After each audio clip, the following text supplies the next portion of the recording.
अस्सलाम वालेकुम दोस्तों, आज इस वीडियो में आपको खुशामदीद कहता हूँ। आज की वीडियो में हम काश्तकारी की ऐसी टेक्नोलॉजी डिस्कस करने जा रहे हैं कि जिसमें पाकिस्तान के तमाम किसान की फर्टिलाइज़र और तरह तरह के अखराजात से जान छूट जाएगी।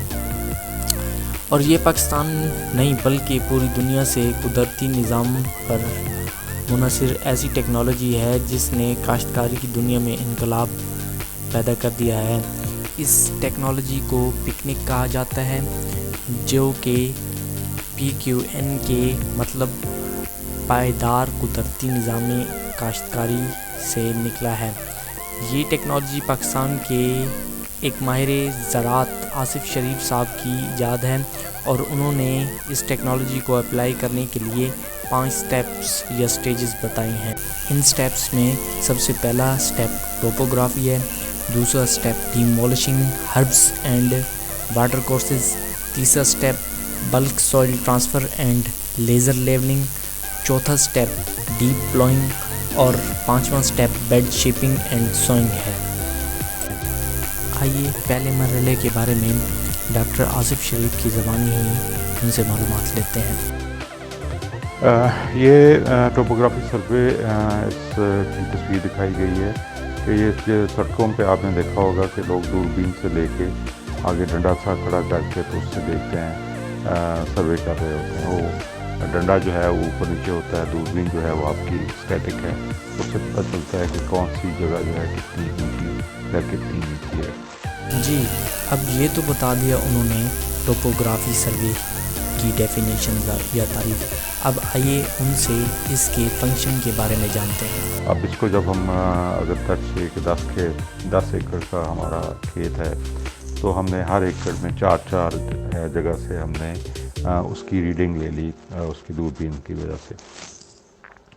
और दूरबीन से रीडिंग लेने के बाद फिर ये है कि आप उसको देखते हैं कि कौन सा एकड़ जो है किस एकड़ से कितना ऊंचा नीचा है और कितनी आसानी के साथ कम से कम मिट्टी शिफ्ट करके हम जो है वो अपना ज़मीन के खेत लंबे से लंबे बना सकते हैं।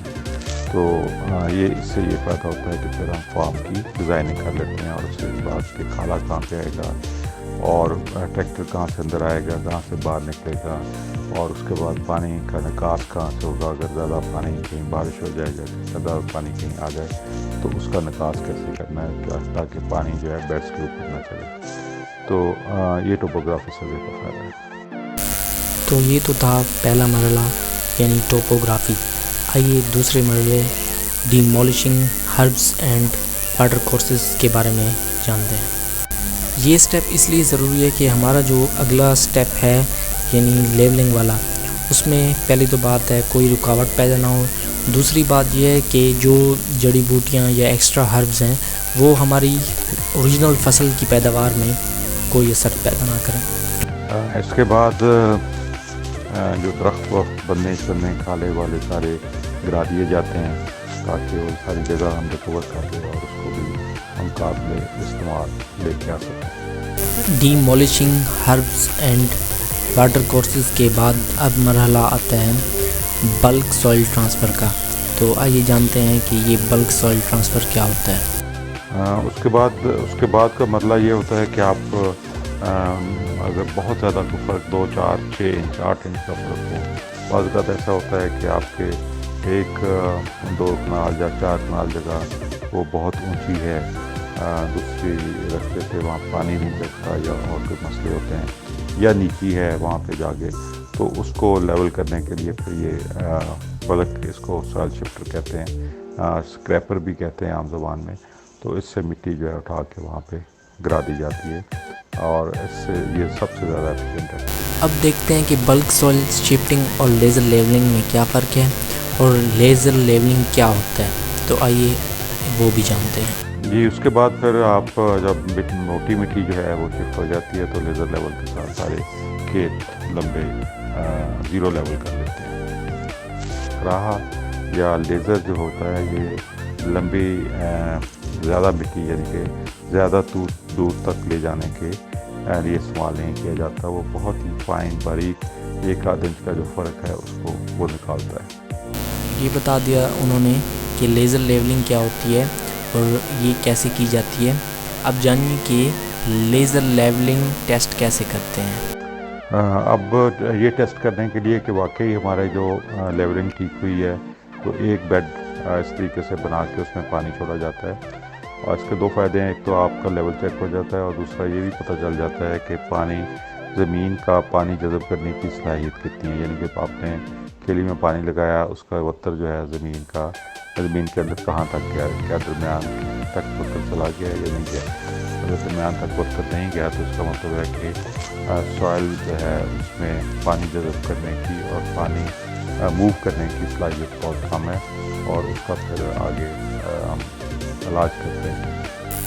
दोस्तों अब हम आगे मूव करते हुए देखते हैं तो अगला स्टेप है ब्रेकिंग हार्ड पैन या हार्ड लेयर्स ऑफ सॉइल।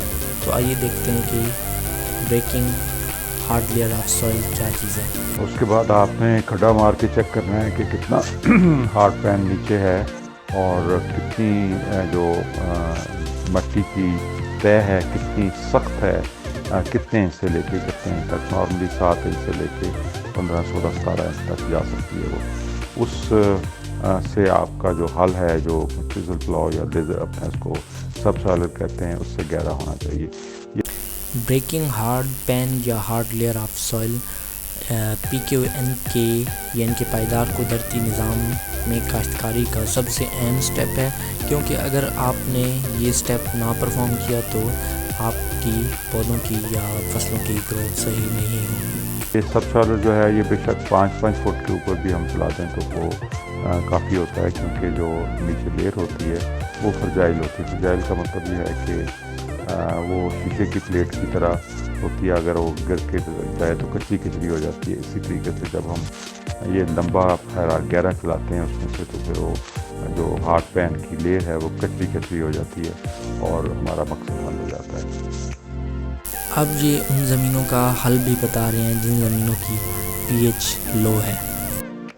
और उसके बाद ये हल चलाने के बाद फिर भरवां पानी लगाते हैं। अगर pH वगैरह ज़्यादा हो या पानी जज़ब करने की सलाहियत हो तो 7-8 किलो इसमें पानी के साथ जो है ना सल्फ्यूरिक एसिड वो मिक्स करके उसको देते हैं और भरवां पानी लगा देते हैं। जी PQNK के अगले 2 स्टेप यानी कि बेड शेपिंग और प्लांटिंग जो है उन्होंने इकट्ठे डिस्कस की, तो आइए उनके बारे में भी जानते हैं।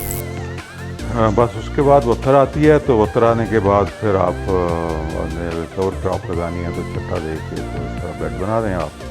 अगर आपके पास प्लांटिंग मशीन है तो पहले बेड बना के उसके बाद बेड के ऊपर आप जो भी फसल काश्त करनी है, कवर क्रॉप काश्त करनी है, जब तक काश्त करना है या जो भी चीज़ काश्त करनी है वो उसके बेड के। ये हमारे जो बेड्स होंगे ये परमानेंट होंगे। इन बेड्स को जो है दोबारा हमने ना गिराना है ना इसको मूव करना है, ये इसी जगह पे कायम रहें। दोस्तों पिकनिक में एक बात याद रहे कि ये सारे स्टेप्स वन टाइम स्टेप्स हैं, यानी कि ये सारे स्टेप्स आपको एक दफ़ा ही करने हैं, दूसरी बार करने की ज़रूरत नहीं है सिवाय प्लांटिंग के। और 2-4 साल बाद अगर इसकी शक्ल थोड़ी बहुत बारिशों की वजह से या पानी लगाने की वजह से ख़राब हो जाए तो फिर इसको एक दफ़ा ये बेड शेपर जो है इसको दोबारा उसमें से गुजार देते हैं, उसको रीशेप कर देते हैं।